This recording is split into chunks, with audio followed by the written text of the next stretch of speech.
Welcome back to Testimony Tuesday. I'm so sorry I've been absent, but we were on vacation. Today, I'm sharing about how God's power has nothing to do with our proximity. Want to know how I know?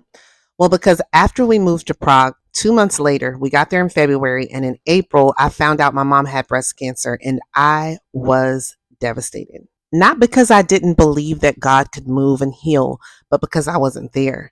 And it crushed me to know that she was walking through that. Now, thankfully, my sister was there with her every step of the way. She took care of her. She was there through all of her appointments, her treatments, but it crushed me that I could not be there.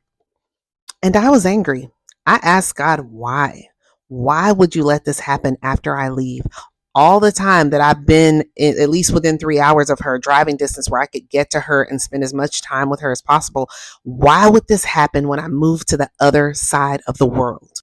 And it was just the beginning of the journey with God and I, of me getting to know him in a new way, to know him as healer, to know him as comforter for my mom, but also for myself, being that I was not right there like I was used to being all of my life, to be by her side through something difficult. After she went through treatment, rang the bell, all the things, we were so happy. But then she developed blood clots in her lungs and ended up in the hospital for quite a while around Christmas time. And so we bought airline tickets for the entire family. We were all prepared to fly out there. And guess what?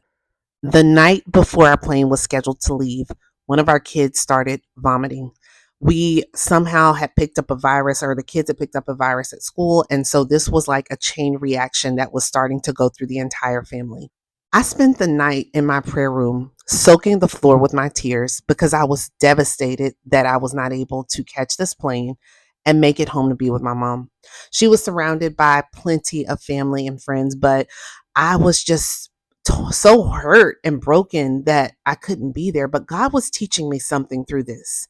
He was teaching me that his power is not determined by my presence or my proximity to my mom, but my prayers are still reaching heaven.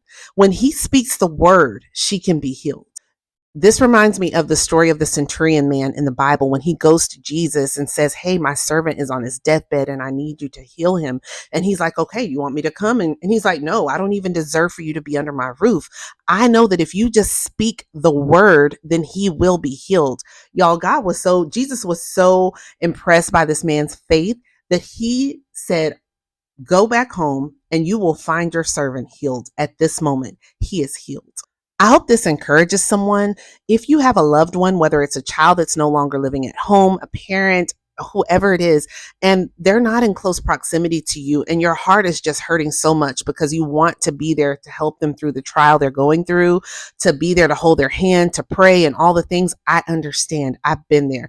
But I also want to encourage you to continue to pray, to continue to contend on their behalf, because your faith still moves the heart of God.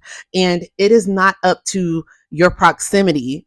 It doesn't determine the power of God moving in that person's life. And so I know that it wasn't about me at all, but still, as a daughter, I wanted to be there for my mother. And sometimes that's not in the will of God. Sometimes he wants you to fight that battle in a different place because he's doing something in you.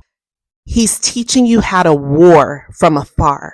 He's teaching you that your prayers still have power, no matter how close or how far you may be from that loved one that you're praying and contending for. So keep praying, keep believing, keep showing God that you believe what his word says, that even if he just speaks a word, that your loved one can be healed. Even if you speak the word in prayer and you contend for them and you believe that his power will come through and they can be healed. I hope this blesses you. If there is someone in your life that is walking through a similar season, feel free to share this with them, and be sure to subscribe and make sure that you are catching all of the testimonies that we'll be sharing on this channel and more. So I love you. I'll see you next week, and there's nothing you can do about it.